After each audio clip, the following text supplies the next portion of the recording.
Right, more scientific fact from the BJM Kotahi putter grip company. Let's have a look at this one now. We talked about a positive influence on the ball roll. Well, we better find out what a good ball roll is first. We know an effective ball roll. The ball roll that we want is a ball that launches between 1 and 2 degrees and then rolls over. Alright, that's the outcome, that's the product. Now we have to look at the factors that contribute to that product. Well, what we've done is some investigation, like little snoops. There's 6 main key elements for this, 6 influences on this. One of them is your equipment. We're going to talk about the equipment in another video. We'll talk about fitting the equipment in another video. Alright, so let's leave that one aside. We've got 5 other key factors, 5 influences on this. 1, we need our face of the putter perpendicular to the arc. Okay, we need to hit the sweet spot or the center of that putter. We need acceleration. We need a dynamic loft that's no more than the static loft and no less than 0 degrees. So if your putter's got 3 degrees loft on it, you want between 0 and 3 degrees at the time of contact. We need a rise angle that's more than the dynamic loft but not more than double. Right, here's some facts for you. When you hold the putter palm to palm like this, you've got all this available mobility in the joints of the hands and arms. That's all good, but that does not influence any of those mechanics. Alright, we know that for a fact. You need to learn how to control that extra mobility.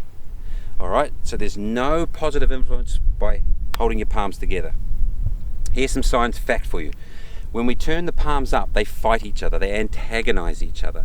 Now, because there's reduced mobility, and that's up to about 90%, then you haven't got much choice. The face will stay perpendicular to the arc. So we've just ticked one of those boxes. The next thing is this. When I turn the palm up like this, and if you have a look at this here, when I turn the palm up, I get this thing called external rotation in the shoulder. Now, if I turn both palms up like this, you can see what's happening. Both shoulders are externally rotated. Now, the only way Marilee's going to be able to move her hands through space is by thoracic rotation. Now, we know thoracic separation, which means turning the upper half away from the lower half, is the primary stage of acceleration in all golf swings.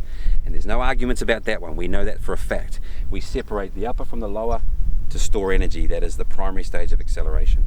We've already talked about the reduced mobility in the hands and arms, keeping the putter face perpendicular to the arc. That means positive outcome for centeredness of contact. Alright, we know ball position, of course, is the major influence on descent or ascent, but if you're flapping your hands around like a bird taking off from a tree, then you're never going to have any good ascent or ascent anyway. So this is going to help with that also. Alright, and of course your rise angle also comes from doing the same thing over and over again. Of course, ball position is part of that also. Okay, so I think we've covered the whole 5 mechanics there, I think, haven't we? Have we missed anything?